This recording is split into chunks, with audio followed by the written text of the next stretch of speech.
Hello everyone, नमस्ते। Welcome back to my channel. आज Wednesday है और आज का व्लॉग मेरी डेली लाइफ के उन्हीं सिंपल दिनों में से एक है। अभी मैं बेड ठीक कर रही हूँ, थोड़ा घर सेट करना है और कुछ रूटीन के छोटे मोटे काम हैं वो करने हैं।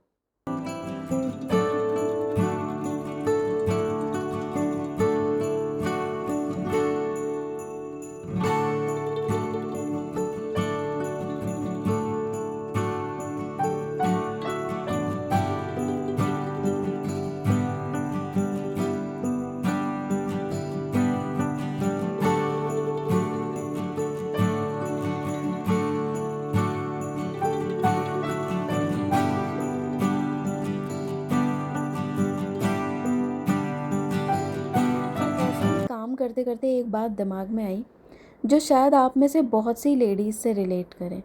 कभी कभी मुझे लगता है कि हाउसवाइफ्स की एक प्रॉब्लम ऐसी भी होती है जिसके बारे में बहुत कम बात होती है और शायद बहुत सी वेमेन उसे एक्सप्रेस नहीं कर पाती।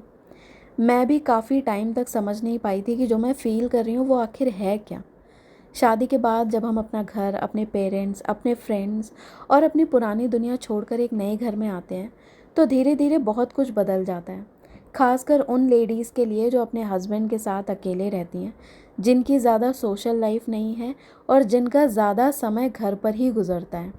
बाहर से देखा जाए तो सब नॉर्मल लगता है, घर है, रूटीन है, काम है, लेकिन अंदर ही अंदर एक अकेलापन भी होता है। और मुझे लगता है कि ये अकेलापन ही सबसे ज़्यादा थकाने वाला होता है, क्योंकि आखिर दो लोगों के घर में कितना ही काम होगा। कितनी बार हम अलमीरा सेट कर लेंगे, घर सजा लेंगे, नई रेसिपी बना लेंगे, और जब सारे काम ख़त्म हो जाते हैं तब कई बार हम सिर्फ अपने और अपने थॉट्स के साथ रह जाते हैं। मुझे याद है एक वक्त ऐसा भी था जब मुझे हर चीज़ से इरिटेशन होने लगी थी।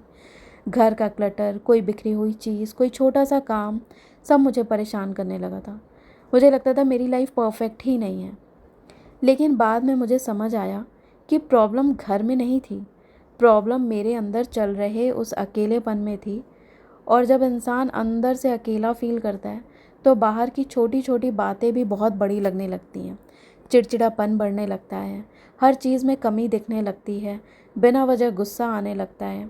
और कई बार हम वही गुस्सा उन लोगों पर निकाल देते हैं जो असल में हमारी प्रॉब्लम होते ही नहीं। कभी हस्बैंड पर, कभी बच्चों पर, कभी घर वालों पर, और धीरे धीरे रिश्ते भी उसका असर झेलने लगते हैं। मैंने एक और बात नोटिस करी है, कई बार हम घर के काम और सफाई को लेकर भी अपने घर वालों पे या अपने पार्टनर से उलझने लगते हैं। मुझे भी कभी कभी लगता था कि जो चीज़ें मुझे दिख रही हैं, जो क्लटर मुझे दिख रहा है, क्या वो मेरे हस्बैंड को नहीं दिख रहा है? क्या वो फैमिली मेम्बर को नहीं दिख रहा है? क्या हर रिस्पॉन्सिबिलिटी मेरी ही है? लेकिन बाद में मुझे समझ में आया कि सबका घर को देखने का नज़रिया ही अलग होता है, सबके सोचने का ही नज़रिया अलग होता है। मैं घर को अपना सुकून, अपनी जिम्मेदारी और अपनी सेफ प्लेस की तरह देखती हूँ। मैं चाहती हूँ कि सब कुछ साफ़ सुथरा, सुंदर, व्यवस्थित रहे। वहीं मेरे हस्बैंड घर को दिन भर की थकान के बाद आराम करने की जगह की तरह देखते हैं, और इसमें किसी की कोई गलती नहीं है। सबको अपने अकॉर्डिंग रहने का और जीने का अधिकार है। बात सिर्फ नज़रिए की है, और जब नज़रिया ही अलग है तो हर बात पर एक जैसी सोच कैसे हो सकती है। और इसी समझ ने मेरी बहुत सी बहस ख़त्म कर दी। अब सवाल ये था कि अकेलेपन से निकला कैसे जाए, और यही मेरी सबसे बड़ी सीख है।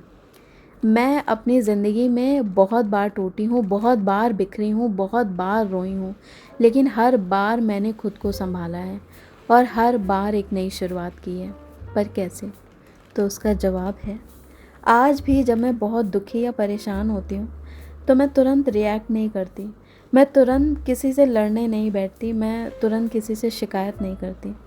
मैं थोड़ा रुकती हूँ, खुद के साथ बैठती हूँ, अकेले खुद से बातें करती हूँ और कुछ सवाल पूछती हूँ। मैं परेशान क्यों हूँ? क्या ये बात सच में इतनी बड़ी है? क्या कुछ दिनों बाद भी ये बात इतनी ही इम्पोर्टेंट लगेगी?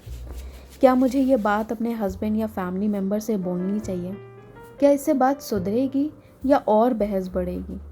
या फिर मेरा मूड और मेरी फीलिंग्स मुझे उस वक्त ज़्यादा रिएक्ट करवा रही है? और यकीन मानिए, हर बार जवाब मुझे खुद ही मिल जाता है। फिर मुझे अपनी बस मैं और मेरे हस्बैंड का रिलेशन दिखता है, जिसके साथ मैं पूरा जीवन खुशी से हंसते खेलते बिताना चाहती हूँ। कोई टेंशन नहीं, कोई गुस्सा नहीं, लड़ाई झगड़ा कुछ भी नहीं। क्योंकि आज हम अपना गुस्सा निकाल देंगे, हो सकता है वो सुन भी लें, पर क्या पता मेरी कौन सी बात उनके दिल में घर कर जाए और ये हमारे रिश्ते पर अफेक्ट करे। मैं ये नहीं कह रही कि हर बार अपनी फीलिंग्स या इमोशंस दबा लीजिए, बस सही मौके और प्यार से अपनी बात सामने वाले के आगे रखिए। उनको अपनी बात प्यार से समझाने की कोशिश करिए, वो ज़रूर समझेंगे। एंड टच वुड, मेरे आसपास के लोग इतने अच्छे हैं, मेरी फैमिली, मेरे पेरेंट्स। मैं जब भी अपने पेरेंट्स से कोई बात शेयर करती हूँ, वो हमेशा मुझे उस हर सिचुएशन को, हर प्रॉब्लम को बस यही कहते हैं कि एक पॉजिटिविटी और हंस के उसको सॉल्व करने की सीख देते हैं। मेरे फ्रेंड्स बहुत छोटा सर्किल है, हम रोज़ बात नहीं करते, पर जब भी मिलते हैं, बात करते हैं, हमेशा वो भी मुझे पॉजिटिव और मोटिवेट ही करते हैं। और फिर मुझे लगता है कि मैं किस बात के लिए अपनी शांति ख़राब कर रही हूँ। धीरे धीरे मैं खुद को संभाल लेती हूँ, खुद को समेट लेती हूँ और फिर से एक नई शुरुआत करती हूँ। और शायद इसी को मजबूत बनना कहते हैं। और आखिर में बस इतना ही कहना चाहूँगी, अगर आप भी कभी ऐसे अकेलापन फील कर रही हैं तो थोड़ी देर अपने साथ बैठ लीजिए। वो कहते हैं ना, मी टाइम। खुद को कमज़ोर मत समझिए, खुद में कमियां मत ढूंढिए, अपने आप से प्यार करना सीखिए। कभी अपने लिए भी एक अच्छी सी रेसिपी बना लीजिए, घर का एक कोना अपने लिए सजा लीजिए, कभी खुल के मुस्कुरा लीजिए, कभी जी भर के रो लीजिए। बस अपने आप को हर बार संभाल लीजिए और हर बार मुस्कुरा कर एक नई शुरुआत करिए। और अब मैं आपसे अलविदा लेती